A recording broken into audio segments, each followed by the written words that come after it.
menyampaikan penyuluhan kesehatan tentang diabetes. Sebelumnya ibu pernah dengar nggak diabetes itu apa? Setahunya ibu sama mbak? Enggak. Belum tahu. Ibu udah tahu belum? Diabetes bukannya kekurangan apa itu?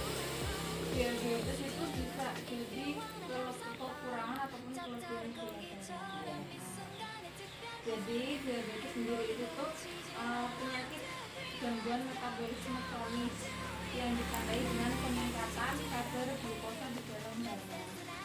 Dia dikatakan gula darahnya tinggi kalau nilainya itu lebih dari 200 miligram.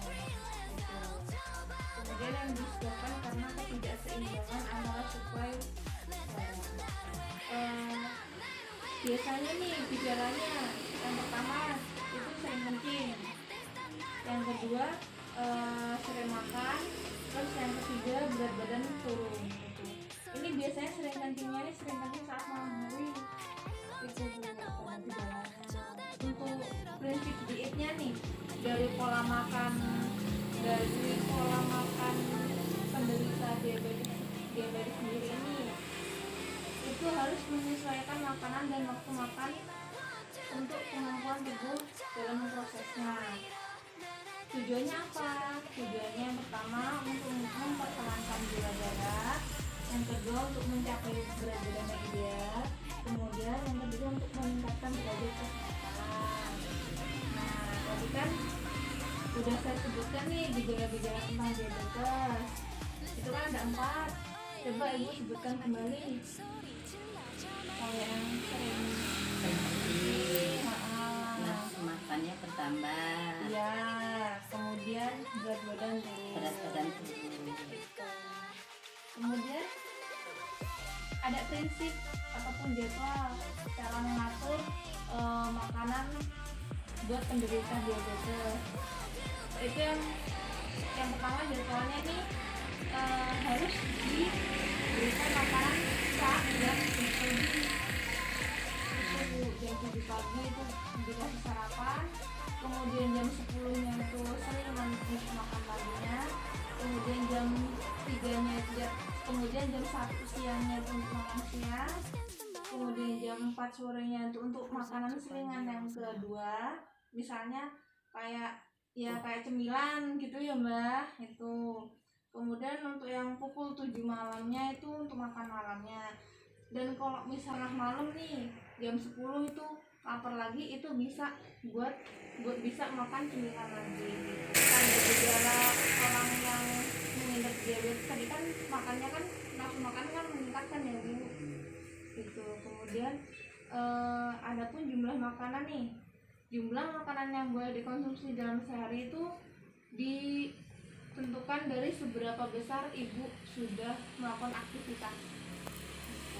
Misalnya semakin besar ibu melakukan aktivitas, maka semakin besar pula porsi makanan yang ibu makan itu. Adapun misalnya karbohidrat, bahan-bahan karbohidrat misalnya seperti beras, roti tawar, kentang, bihun kering, bihun putih itu ya bu. Kemudian mie kuning yang biasa itu, kemudian tepung terigu. Itu untuk takaran sendiri itu misalnya beras itu dapat ditakar untuk penderita diabetes itu setengah gelas ataupun dengan beras 100 gram itu dalam sehari. 100 gram nasi beras itu dalam sehari itu. Kemudian untuk roti tawar itu menghabiskan 3 potong lembar. Kemudian untuk kentang itu 2 buah, bihun keringnya sendiri 5,5 bungkus itu. Kemudian untuk yang mie biasa, karena mie biasa kan karbohidratnya besar, jadi harus makan setengahnya, nggak boleh makan 1 bungkus semuanya itu. Kemudian yang terakhir itu tepung terigu, kita hanya boleh memakan 5 sendok.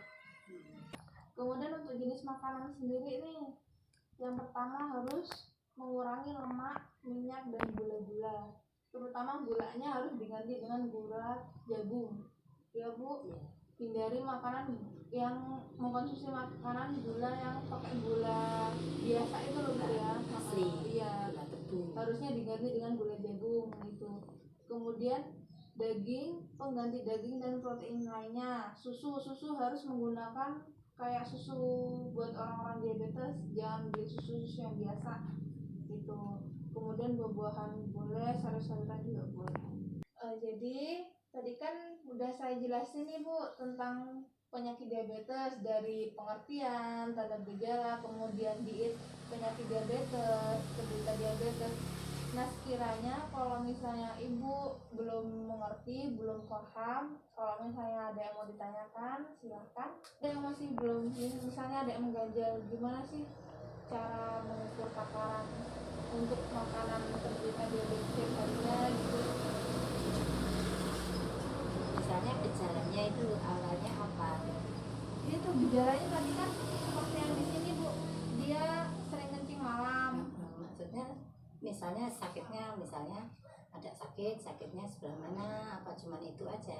Biasanya sih ditandai kalau misalnya diabetes yang dia sering, dia kan berat badannya akan turun Bu. Tapi kecuali kalau misalnya diabetes yang maksudnya lebih dia hiper ataupun tinggi, dia biasanya kalau misalnya kaki kena luka, dia tuh nggak bakalan sembuh. Itu dari situ kita bisa taunya. Dan harus kontrol ke fasilitas kesehatan ataupun puskesmas. Nah Bu, ini ada contoh nasi nih di piring. Jadi untuk porsi makanan penderita diabetes itu harus diberikan 1 centong nasi aja. Itu nggak boleh kurang dan nggak boleh lebih. Saat pagi dikasihnya setengah centong. Saat siang dia secentong, terus pas sore setengah centong lagi gitu. Jadi nggak boleh kurang, nggak boleh lebih. Kalau misalnya pakai beras putih nih, kan karena kan ada kadar glukosanya banyak, kecuali kalau pakai beras merah itu baru bisa, maksudnya mau makan sebanyak apapun boleh. Iya, Mbak. Soalnya kan dia kan berasnya kan nggak ada kandungan ini gulanya, jadi mau makan 2 centong, mau 3 centong boleh gitu. Kecuali beras putih itu kan karena mengandung gulanya banyak itu. Gitu lah. Nah Bu, tadi kan udah saya beri contoh nih nasi, sama saya sudah memberikan penjelasan tentang diabetes. Jadi untuk kedepannya kalau memang Ibu merasakan gejala-gejalanya lagi, ataupun Ibu bingung nih untuk perawatannya lagi, Ibu bisa baca-baca ini ya, baca-baca ini di rumah biar Ibu nggak lupa. Kalau gitu, terima kasih Bu, Mbak untuk waktunya. Saya permisi dulu. Untuk besok saya kembali lagi ke rumah.